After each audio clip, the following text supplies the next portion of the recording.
Welcome, wrestling fans. Welcome to Curtain Jerkin. As always, I'm your host, Jacob Grondy, reporting for the Main Event Marks YouTube channel. You can also check me out on Spotify. I think I'm on Apple Music. I don't know.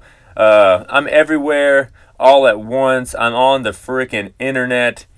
And I gotta admit, there's a lot of wrestling this weekend. It kind of took me off guard. I didn't know what to do. I had to skip some shows because not only is the wrestling world picking up, but the world at work is picking up. I actually got a day off, and believe it or not, I'm going to bike 36 miles to a concert. I'm biking from Gibsonville, North Carolina to Chapel Hill, North Carolina, home of the UNC Tar Heels. Definitely the most notable thing in that town, the only thing really in that town.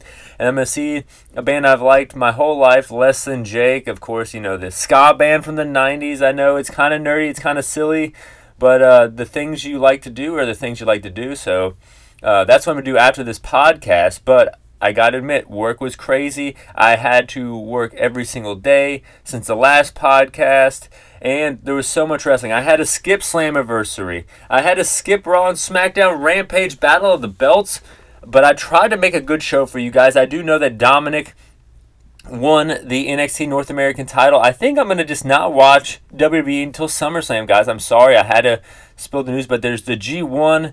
I wanted to talk about the G1. I've watched a few matches from the G1, but not as much as I like. So I'm literally, this might hurt the show, but I'm not talking about WWE until the G1 is over. We're going to be talking about the G1. Speaking of the G1, let's go over the points totals after night 4. So in A block, Sonata and Kaito Kiyomiya from Noah tied with 4 points apiece. Chase Owens, Gabriel Kidd, Rin Narita in second place, tied with 2 points each. A win gets you 2 points, guys. So pretty much if you have 4 points, you're 2-0, and you wrestle everyone in your block.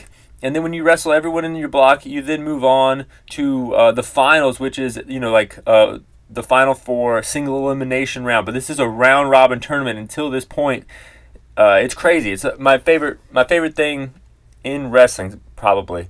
Shota Umino, Tsuji, which is Yota Tsuji, a guy who kind of wrestles like Roman Reigns. He's an American football player. Looks like they're strapping the rocket to him. Has 1 win and 1 loss. Or no, has 1 tie and 1 loss. Umino and Tsuji wrestled to a draw, so they have a tie, which is 1 point, which is rare in the G1, and then they both lost 1. I think Tsuji lost to Kaito Kiyomiya, and Umino lost to Sonata, the world champion. So kind of not surprising losses, but surprising who got the loss. And then you have Hikuleo with 0 points. He lost twice, and that's just the A block. B block, Okada and Taichi tied for first place with 4 points apiece. Yoshihashi, Tangaloa, Will Ospreay, and Kenta tied with 2 points each. And you have the Great Okan and El Phantasma with no wins in that block. Nothing really surprising here other than maybe Taichi getting 2 victories here. You gotta love the G1. It's mixing it up here. David Finlay and Evil, 1 House of Torture leader, 1 Bullet Club leader, kind of the... Is it the same faction anymore? I don't know. They're in C block with 4 points each, tied at the top. And then you have Hinare, Eddie Kingston, Mikey Nichols, Tama Tonga, all tied for second place with 2 points each. And then Tomohiro Ishii and Shingo Takagi. That's surprising right there. Shingo Takagi and Ishii, these are guys that people are excited to watch in the G1. Here they are in the G1, not having a victory yet with 2 matches respectively, or 4 matches, you know what I'm saying. And then the final block, you have Zack Sabre Jr. and Jeff Cobb, 4 points each, tied for number 1. Shane Hayes, Hiroshi Tanahashi, Goto, and Naito, all tied for second place with 1 victory and 1 loss respectively. Alex Coughlin, someone I'm excited to see more of in this tournament, no wins yet. And then Toru Yano, a staple comedy act in the G1 every year, no wins yet. But I got to admit, guys, I've only watched like 3 or 4 matches from the G1, and usually I watch every single match. So I had to break it to myself. No more Raw reviews, no more SmackDown reviews, no more NXT reviews till after the G1. I'm going to try to watch as much G1 as I can. And then I'm going to still keep up with AEW. This is my show, my podcast, my rules. That's how I'm going to be doing it. But I did watch a little bit of Triplemania. I gotta say. It was good. You know, there's 3 Triplemanias a year now.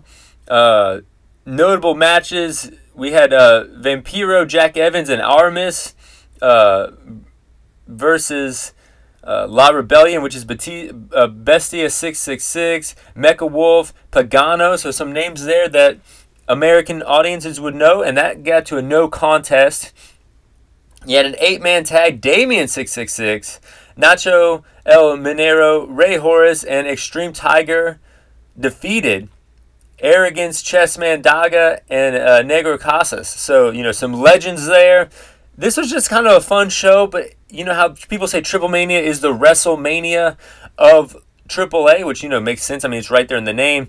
This really didn't feel like a WrestleMania. It felt like a Money in the Bank or something. Complete with an ambulance match. QT Marshall beat Pentagon Jr., believe it or not. I think this is the first ambulance match in AAA. I'm getting all choked up here talking about all this wrestling, but QT Marshall defeated Pentagon Jr., believe it or not.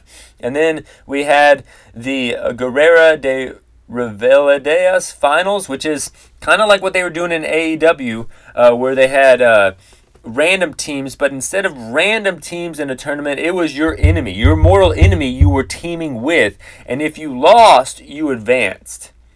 So we had Psycho Clown and Sam Adonis, enemies, versus LA Park and Roosh. And this was a draw. So now there's going to be a fatal 4-way match at the next Triplemania with these 4 guys. You know, there's, you know, your teammate / rival is now just your opponent with 2 other guys in the mix. This is crazy. Of course, Roosh from is, you know, wrestled in AEW as well. But then we had the main event. The reason pretty much that I watched the show, I have to say, a reason maybe that a lot of people watch the show, Vikingo versus Kenny Omega. Great match here. Vikingo brings out a kid during his entrance, and the kid was as tall as him. Don Callis comes out, Omega mocking Vikingo, pissing off the Mexican fans. All Kenny in the early going, but can't put him away. Snapdragon, V-trigger. Then Vikingo counters the one-winged angel. Roll up 1-2, no. Inverted senton to the floor. Vikingo feeling it, finish. Splash 1-2, no. 630, 1-2, 3. Vikingo beats Kenny Omega. Solid match, but it wasn't a match of the year candidate like I was expecting it to be, but it was a great match. But speaking of match of the year candidates, we got to dive into AEW Collision and AEW Dynamite. I'm going to be ranking these 2 shows. I mean, obviously people are talking about, you know, the Punk show versus the Elite show, Collision, the new show that they should be hyping up more, I think. It's not getting the numbers. I think if you take what Rampage gets and then you take what Dynamite gets, whatever the middle is, the median of that is going to be what Collision is. I said this before, and it seems to be true. I think Rampage gets like 300, Dynamite gets like 800, Collision gets like 500, and on a Saturday, that's pretty good. I mean, what else are you going to show other than college football that's going to get the numbers you would get on a primetime weekday show? I think that's pretty good, but, you know, what do I know? I don't know anything, really, about TV ratings. I just know about wrestling ratings. I don't really watch or keep up with any other thing on TV. I watch The Bear and I watch wrestling. I watched Ted Lasso before that, and I also watch What We Do in the Shadows, but that's about it. But going into Collision, I know I say this every week, but I love the promos off the top. FTR, Bullet Club, Ruby, Starks, and Punk. I think they should have started with Punk, just to like show his face as much as possible. He's the biggest star right on the top of the hour. Ian Riccaboni replacing Kevin Kelly, something he's done a lot in his career, going back to ROH and everything, who is covering the G1. Ian Riccaboni wearing a pink suit and cowboy hat. Maybe this has something to do with Calgary. I don't know why he's dressed like that. QT seen bitching at Hobbs. Not a wise move in my opinion. But going over to Dynamite, Marvez with some investigative journalism, spotting Jericho and Callis having lunch together, and then showing that they show up into the arena together as well. What's going on there? I don't know. I mean, if you look at it, Jericho's been in factions. I think he benefits from being in factions, but I think he could benefit from being maybe a key player in a faction and not the main guy in a faction. I think he's been around forever now. Maybe he's already had I think he's won the world title twice in AEW if I'm not mistaken. But if he can keep falling back and wrestling into his 50s like he's doing, maybe into his 60s like Sting, I think that would be kind of cool. MJF and Adam Cole, though, getting drunk together, eating wings, hitting double clotheslines on unsuspecting waiters, becoming friends as they move along in this tournament here, which is an odd turn of events. And then before the match, revealing that they gave each other not only ring gear, but entrance gear, matching jackets. Best friends Darby Allin, Orange Cassidy, and Nick Wayne all in one promo with Chris Statlander. They don't know what's going on. Renee's having a hard time running down the accolades, running down why they're even doing this. And then for some reason, you had 6 wrestlers there. And what Darby Allin does is get a match booked with another wrestler or something like that. I don't understand what the hell's going on with this. But I think with Blood and Guts being so long, they had a lot of guys that they usually have time for, they didn't have time for, and they tried to squeeze them all in one segment.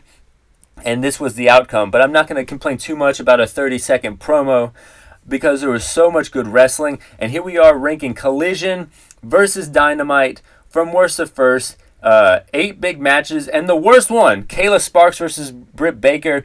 Kayla Sparks, 20-year veteran, wrestled a lot in AEW, but gets hit with the lockjaw and taps out. House of Black, or Kings of the Black Throne, I guess when it's specifically Brody King and Tyler Black, or Malachi Black teaming with each other, it's Kings of the Black Throne, which is a subset of House of Black.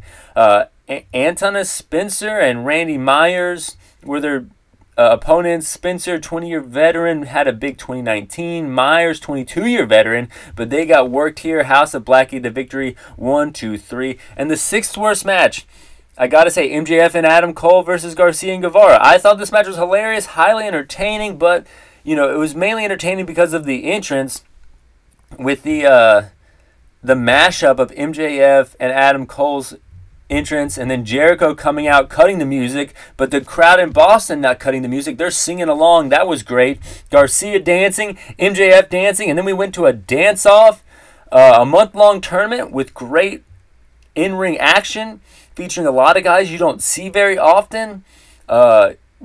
Ends up the finals being in a dance-off. I guess I got to get my old man hat on here. This silliness tied into the world title feud with this big stadium show 4 weeks away. I didn't really have time for it here. I was kind of maybe on another match, another show, another time.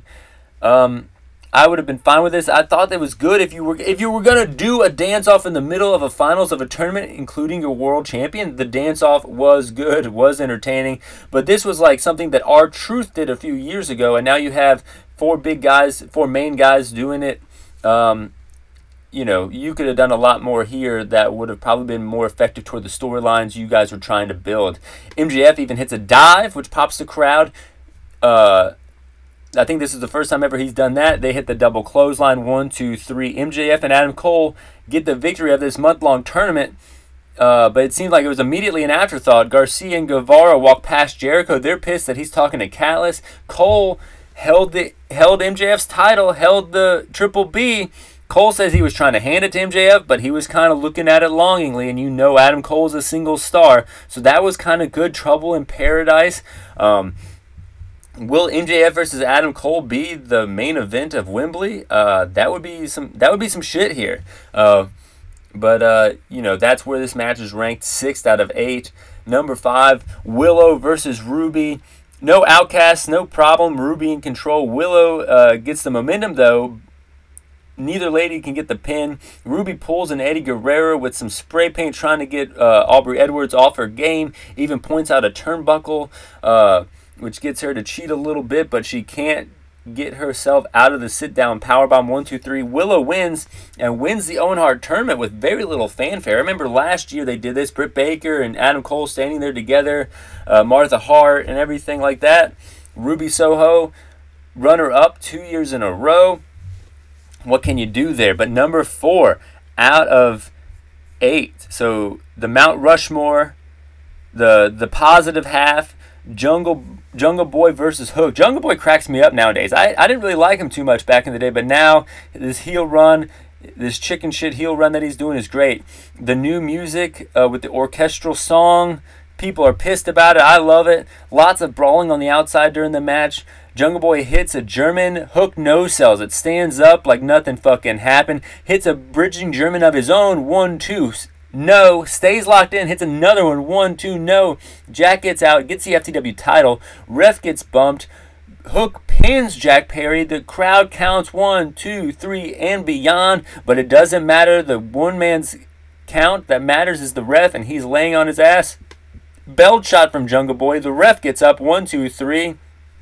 The new FTW champion is Jungle Boy Jack Perry. But this match was great. It didn't make the podium. What did make the podium is CM Punk versus Ricky Starks for the Owen Hart tournament finals.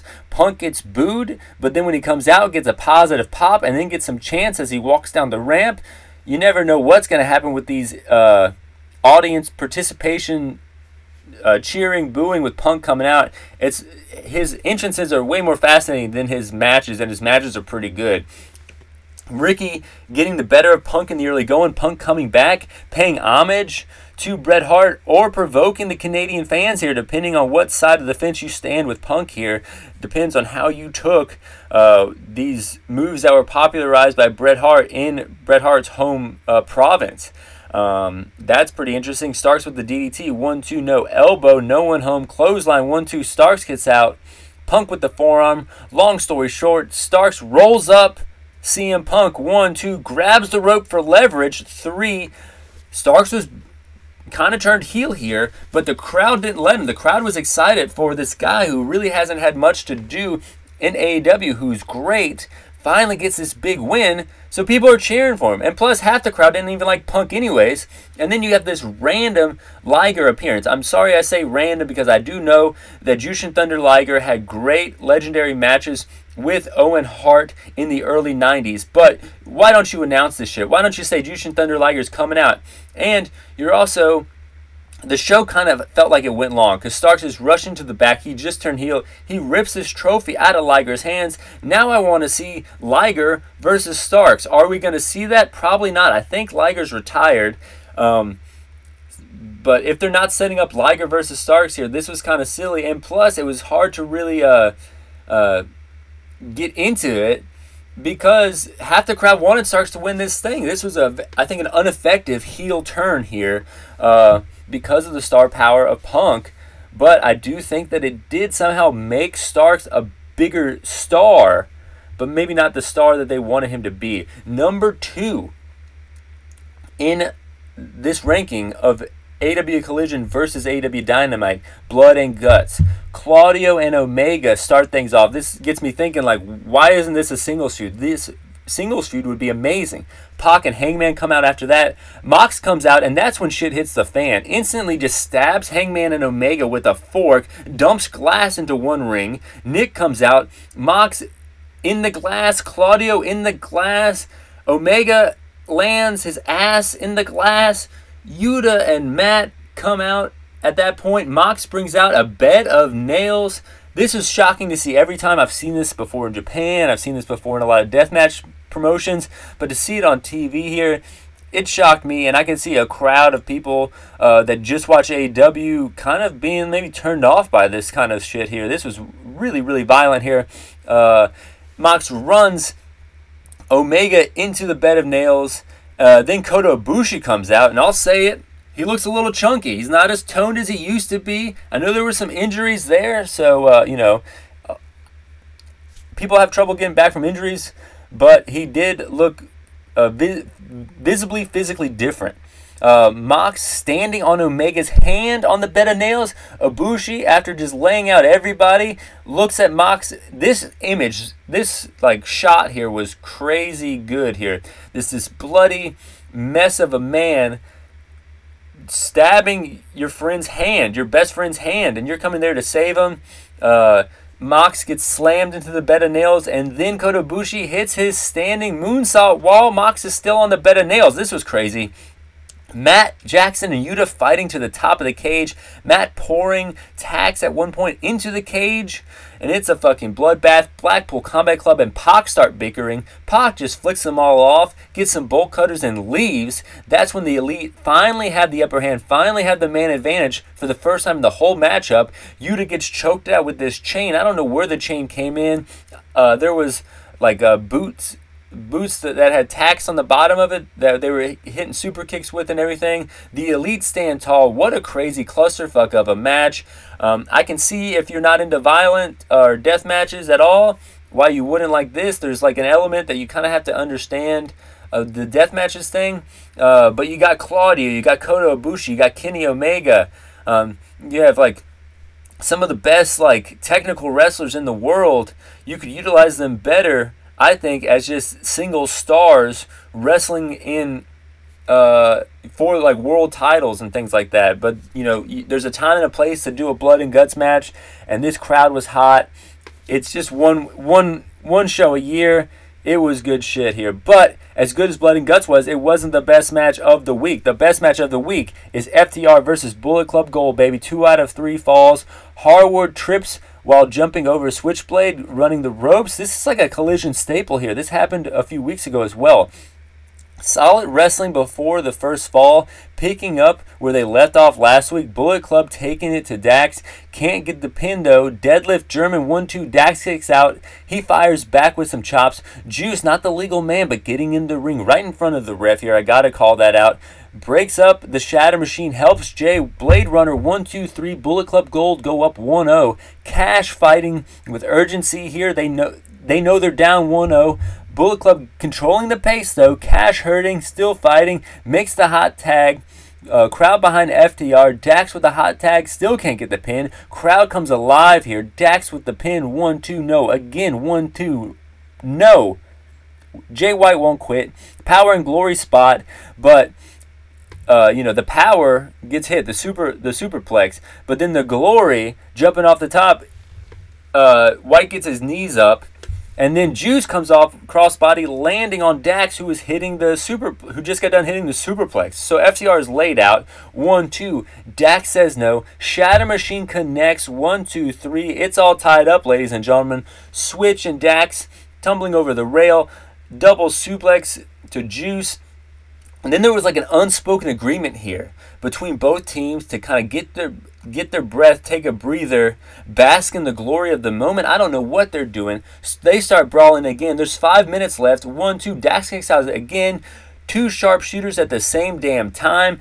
FTR collapse, letting go of the hold, but then something in Cash Wheeler gets him to lock in the sharpshooter again in Calgary. Juice taps out like a bitch. FTR retained the tag team titles. This is a match of the year contender, if you ask me. I love pro wrestling. I say match of the year contender, but the G1 is happening. So there's usually at least 2 or 3 match of the year contenders within that tournament alone. Hopefully I can watch some more G1 wrestling. I will keep up with the results for you guys when I record another show. I say I'm not going to watch WWE, but don't be surprised if WWE squeaks in there. Fly high. I'm out.